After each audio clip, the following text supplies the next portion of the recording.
Now, today I am discussing about a topic of best practices on flood prevention, protection, and mitigation.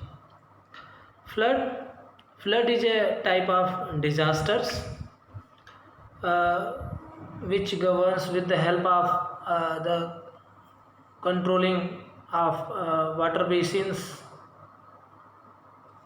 Floods events are a part of nature. They have existed and will continue to exist as far as feasible. Human interference into the process of nature should be reversed, compensated, and in the future prevented. And many points given here, that is the mitigations and control aspects. You see, uh, this is the introduction part, general considerations that no which is important, that is the basic principles and approaches. There is a number of basic principles and approaches regarding a sustainable to control the flood and mitigations the problems, reduction of the flood. First is the as far as possible human interference into the processes of nature should be reversed and compensated. It is necessary to promote and harmonize changes in water policies and land use practices, as well as environmental protection and nature conservation, in order to improve flood management in the frame of integrated river basin management.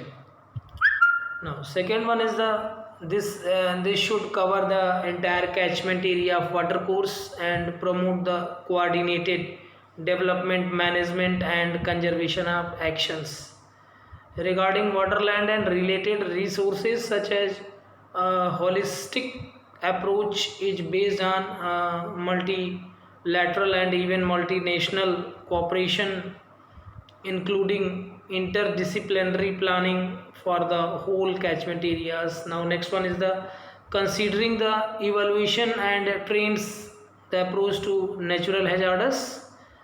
And next one is the human use of floodplains should be adapted to the existing hazards. Appropriate instruments and measures should be developed to reduce the risk of flood damage. And next one is the mitigation and non-structural measures tends to be potentially more efficient and long-term more sustainable solutions to water related problems, and should be enhanced in particularly uh, to reduce the vulnerability of human being and goods exposed to flood risk. Next one is the nevertheless, structural measures will remain important, like defense structures elements, and should primarily focus on the protection of human health and safety and valuable goods and property. Next one is the major part of populations and goods are located in big urban areas, so efforts for avoiding flood problems should also be focused on these urban areas. Okay, and now we can regulate the river basins and rain water to do not collect to any large catchment area for the condition of develop the flood. Now, next one is the everyone who may suffer from the consequences of flood event should also take, if possible, his her own precautions. To this end, appropriate information and forecasting systems should be established by the component authorities, competent authorities uh, in that areas which exists. And the next one is the solidarity is essential. One should not pass on water management problems in one region to another region. The appropriate strategy consists of a three-step approach, that is the relating, retaining, storing, and training. First, make every effort to retaining and rainfall. The spot store excess water locally. Only then let the water be discharged to the water course. Now, last one is the in flood-prone areas. Preventive measures should be taken to reduce possible adverse effects of floods on aquatic and terrestrial ecosystems such as water and soil pollutions, etc. Now, second strategy is their B2 is, that is to implement the basic principles and approaches, cooperations at all government levels, and coordination of sectorial policies regarding any NGOs, Environmental Protection Act, physical planning, government, any authorities, any water bodies controlling the systems to adopt any plan and apply at that particular regions. Now, B3 part is the prerequisites for proper actions are: first one is the knowledge, second one is there is a need for reliable information, for example to take the necessary precautions, and next one is moreover there is a need for interdisciplinary cooperation regarding all phase of risk management, and the last one is the answer to the question, which level of flood protection can we accept, presumes that one has examined what could happen, that is the risk were properly assessed. Now, C part is the policies and strategies. Which policies to control the flood where that particular areas we apply, and we make many policies like the Water Framework Directive, that is the WFD, currently does not explicit, and directive demands that there will be no further deterioration of river system, and that the achievement of good ecological status and good chemical status shall be aimed.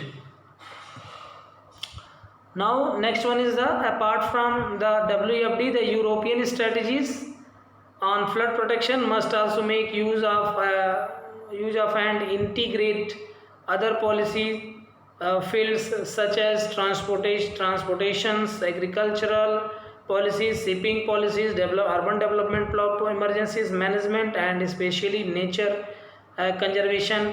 Implementation of flood strategies must be coordinated and local, regional, national, international within the river basin management. Now, next one is all appropriate actions should be taken to create legal, administrative, and economical framework to protect our life, our society, that is the aquatic as well as terrestrial environments and human health. Next one is the priority should be given to integrated water management measures for the whole catchment area rather than to the management of floods such as. And last one is to protect the humans and human activities at that particular areas. Now, next one is the joint and coordination action. In European countries, the following points we adopted, all are adopted. Therefore, I suggest all points not implemented in that our country apply in that our country, but some major aspects at that particular coordination and actions adopted by the European countries, as well as we adopt in that types of policies also. Now, there is a strong need for cooperation and sharing of experiences among international river basins and member and assassin states, candidates, countries, and other European states. as well as in India we also adopt in that types of cases. Water harvesting also we can adopt by the flood management. It is very important, and it is a process to the groundwater recharge techniques. It prevents our flood and also improve our water tables, groundwater level also. Now next one is it is absolutely necessary to promote flood defense. Okay, measures on a catchment area basis, cutting across regional boundaries and country borders. This will be done in cooperation with the relevant organizations in the fields of regional planning, urban development, transport, river control, hydrology and meteorology.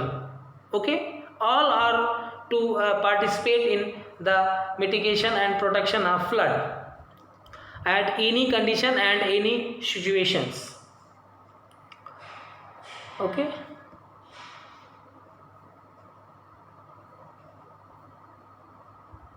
now next one is the critical situations and mutual assistance. Comprehensive national and local contingency plans to respond to flood events should be properly prepared is due time, and the sharing the data and our all plan to other bodies, authorities which participate in the time of flood prone areas or flood covered areas. And now we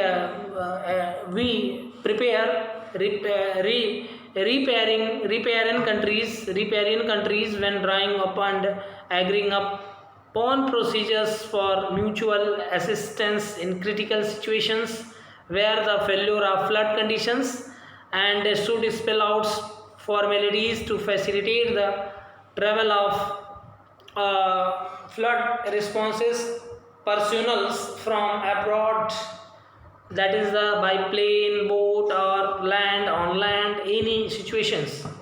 Now next one is it is a very important financial support tools at European levels. Therefore we suggest in India level financial support tools at Indian countries, our country level. In structural funds to create to reduce the regional disparities in our union, our country, while at the same time encourage the development and conversion of regions, its fields of applications are inter alii, and that is our country is a developing country, and therefore do not extra funds to share at the condition of flood conditions. Therefore we always prepare to protect our peoples by the disastrous conditions, and as the disastrous condition at that the time of flood. Now okay, next one is the education and exchange of knowledge. It is very important. One place to other experience can gain the other experiences, and other place gains other experiences. In hilly areas, when flood develops, therefore at that situations do not apply the plain areas, but the flood characteristics is same as the whole our country, like mountainous region, plain region, agricultural region, village region, urban areas, rural areas, river basin areas, any watershed bodies, large watershed bodies areas, which are make more similarities in the condition of flood. Because in the condition of flood, the huge quantity of water is stored at the any particular concentrated to any particular region, and the affection of the water is similar to all types of regions. But some extra problem created at the particular region to region, it is variation, like in hilly areas where the flood develops, therefore landslides occurs, and the heavy stones bodies floats in the our flooded water bodies, and in plain areas the flood water spreads over our all agricultural farms and cultivated farms and our villages, our animals and our peoples, they all are affected. And no the do not conditions arises here, the landslide conditions, and large big stones or any other extra heavy materials floats in the condition in that types of the flooded prone areas. Okay. Therefore, the land in the condition of landslides, when flood prone areas were situated as the Himalayan region, like we can say we say or say that is the mountainous region. Therefore, landslides mainly affect the Himalayan region and the western Ghats of India. Landslides are also common in the Nilgiri range. It is estimated that 30% of the world landslides occur in the Himalayas.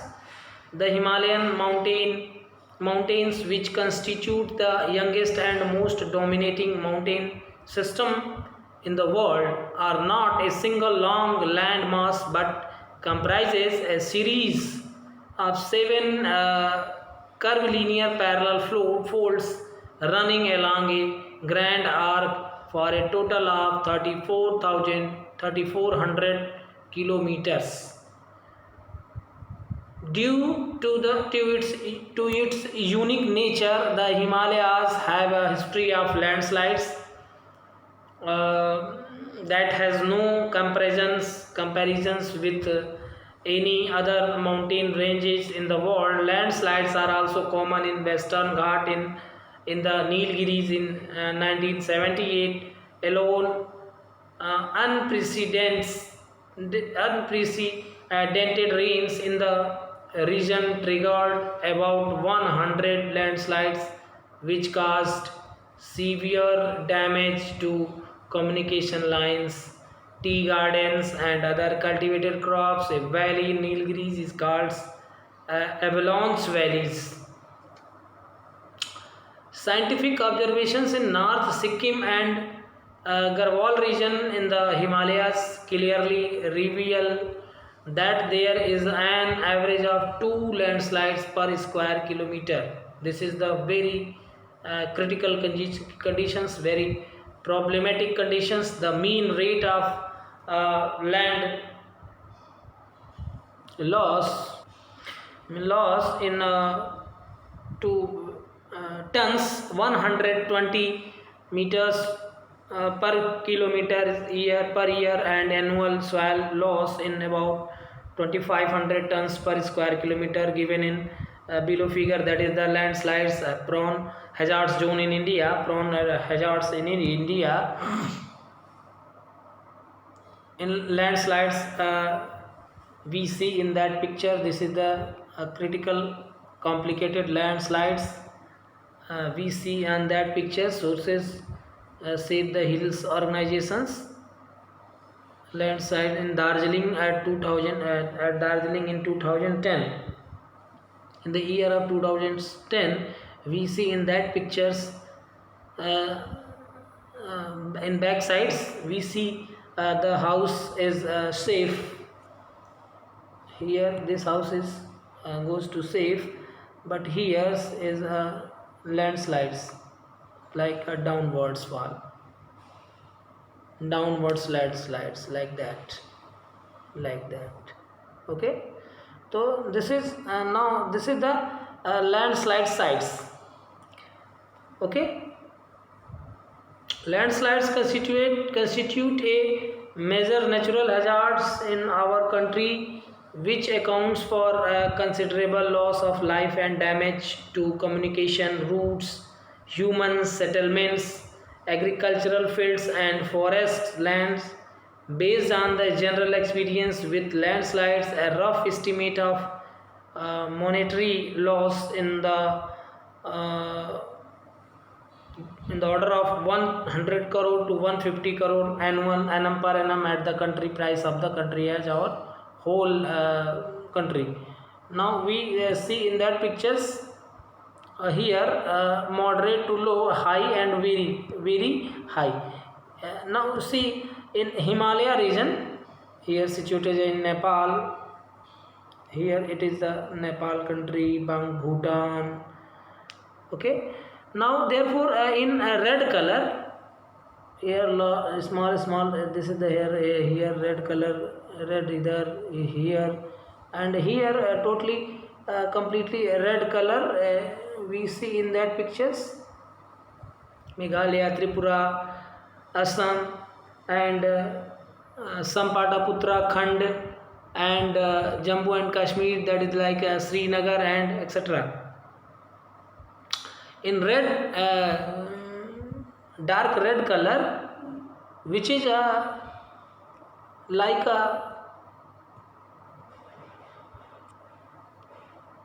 a landslides sites. Okay, now industrial and chemical disasters by the in the condition of floods.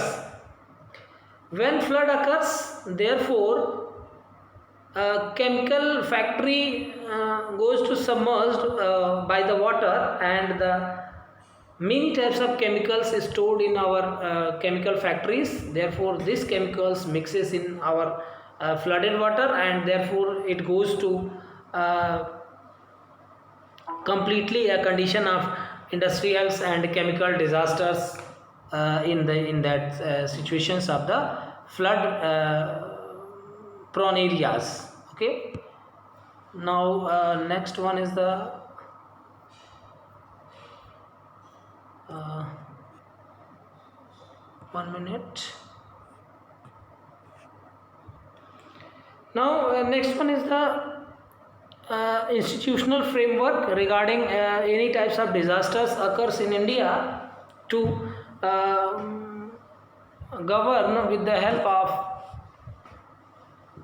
the given that types of institutional frameworks or institutional bodies. Number one is the evaluation of disaster management in India.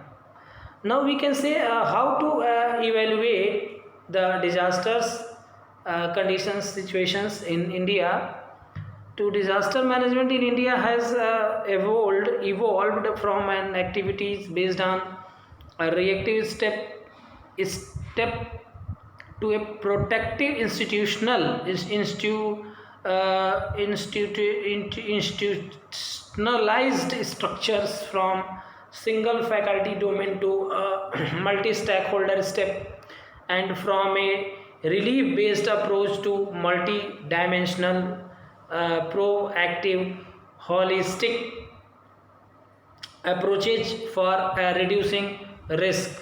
The beginning of an institutional structures for disaster management can be traced to the British period, following the series of disasters such as family famines of 90s, 1905, 1907 and 1943, and the Bihar Nepal earthquake of 1937. Over the past century, the disaster management in India has undergone substantive changes in its composition, nature, and that the policies.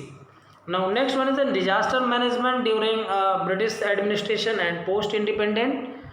In our post independent, we established the central relief commissioners, and that is the with their role limited to delegation of relief material and money in the affected areas. Every 5-year plan addressed flood disasters under irrigation, command area development and flood control. Until this stage, the disaster management structure was activity based functioning under the relief departments.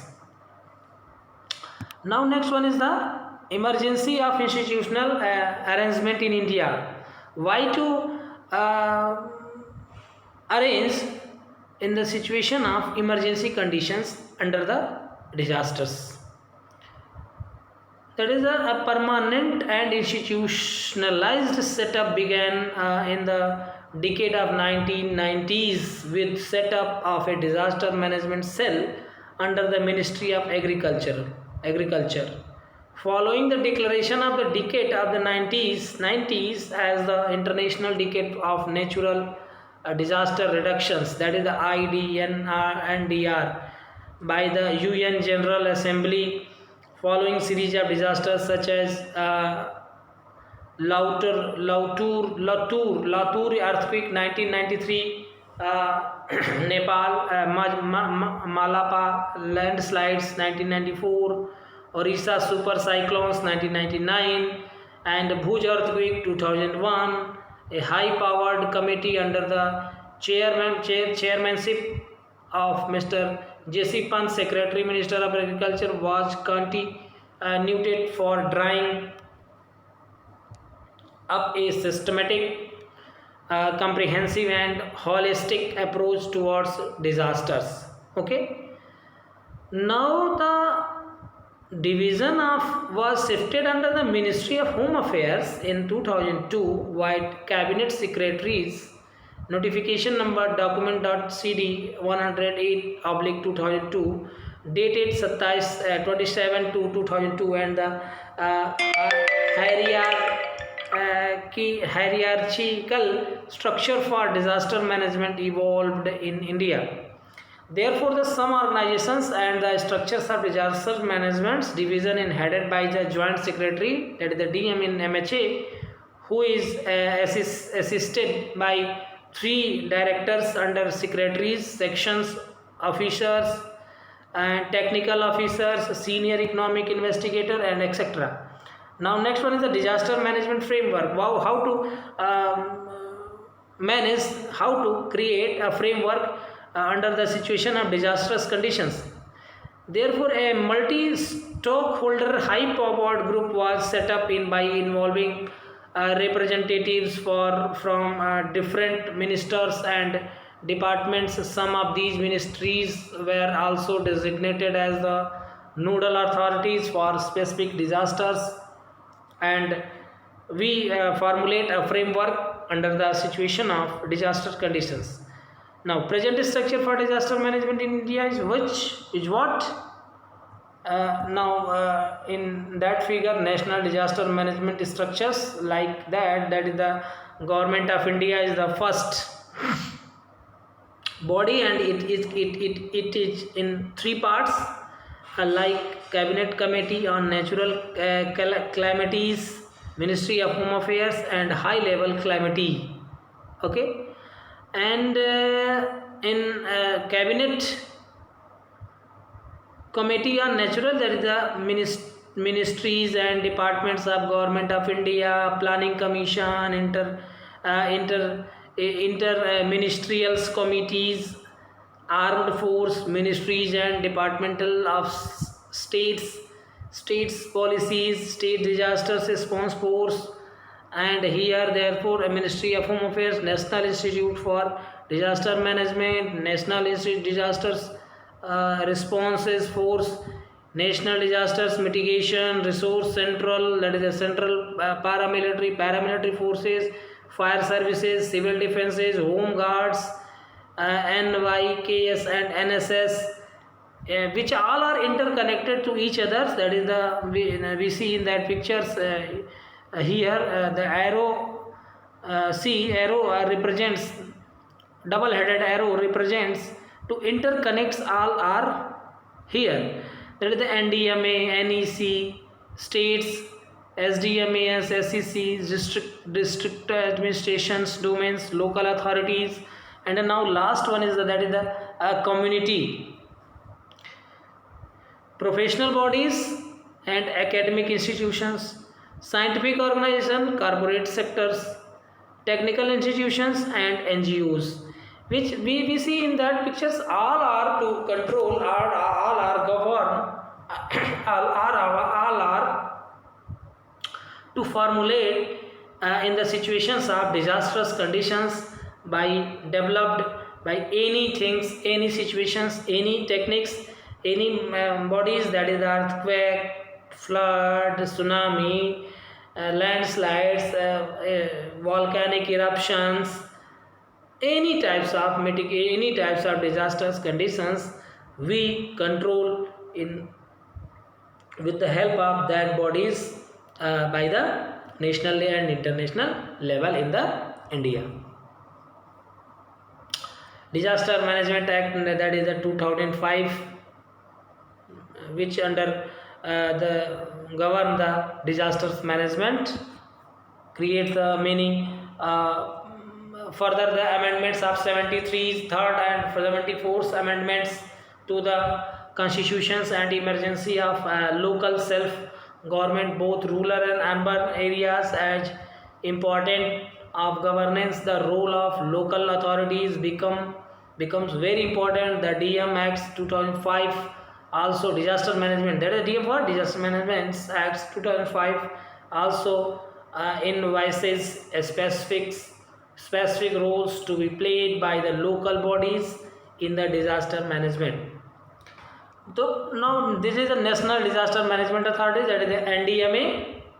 Mandate of NDMA to all local authorities as well as national and international authorities to adopt these types of acts.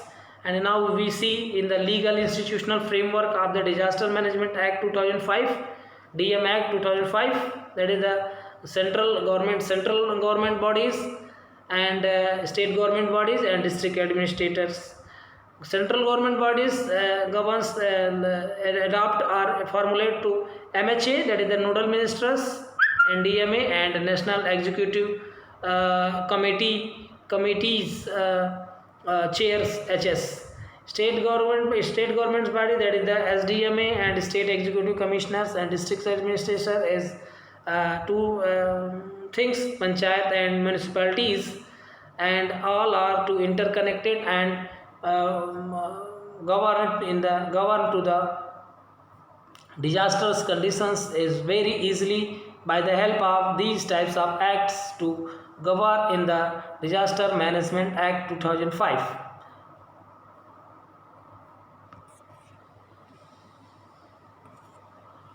Here disaster management structures in India. We see in dendrogram, given dendrograms, that is the Ministry of Home Affairs MHA is in National Disaster Management Authorities NDMA, Chair Prime Minister with other 9 members. It is 4 parts. First one, four things governing criteria are like power given by the Disaster Management Act. That is the National Executive Committee. Second one, Advisory Committee. Third one is the National Institute of Disaster Management, and fourth one is the National Disaster Response Force. But Advisory Committee and National Executive Committee goes to State Disaster Management Authorities. Here also 9 members, a body chaired by the chief ministers of the given states, and 2 bodies, that is the State Executive Committee and Advisory Committee. It goes to District Disaster Management Authorities, and districts disaster management authorities have 7 members. body chaired by the district magistrates and comprising of representatives from the civil administrations. Here two bodies, that is the local authorities and advisory committee. Therefore this is the National Institute of Disaster Management, that is the NIDMA. Background is the in that act, in the backdrop of the international decades of for natural disaster reductions. A natural center for disaster management was established at the India Institute for Public Administration in 1995, and the center was upgraded and that act was formulated. And here the some governing body of National Institute of Disaster Management are given here. Here the acts and their chairperson, secretary and members, which persons are our in the NIDM, the institutional body, and chairpersons and members, different, that is IT sales, training, emergency, library, etc. Okay, local and facilities, national disaster response forces, and here the situation of situated NDRF, BNS locations, that is Patna, Batinda, GN, Gurgaon, Greater Noida, Vadodara, Pune, Telangana, Telegaon, Chennai, Vijayawada, Kolkata, Guwahati, etc. In that places they situated many authorities, many disasters activities bodies, that is the civil defense and role of civil defenses and given here. Okay, now the whole we concluded that parts, that is many authorities, many act to NDMI, NIDM, and any defense activities, any local bodies, NSS, any other situations, any other bodies to formulate the govern to control that type of situations. Therefore we extra effort by the promotion, by the protections, by the promotions of that bodies, by the government of India as well as state bodies, that is the state governments of all states, that to promote to protections and mitigations and controls of any disastrous conditions like flood, like nuclear power plants damages, any other situations like any other disaster disease, to do not control by the medicines, or do not make, or do not found, don't make medicines or vaccines. Therefore this is the disastrous condition like dengue, plague, COVID-19, extra, etc. Therefore the all types of bodies to control the conditions of the disasters situations. And now we all are aware and we all are controlled, we all are governed to the not spread the disastrous conditions by any situations in any at any cost at any regions. Okay.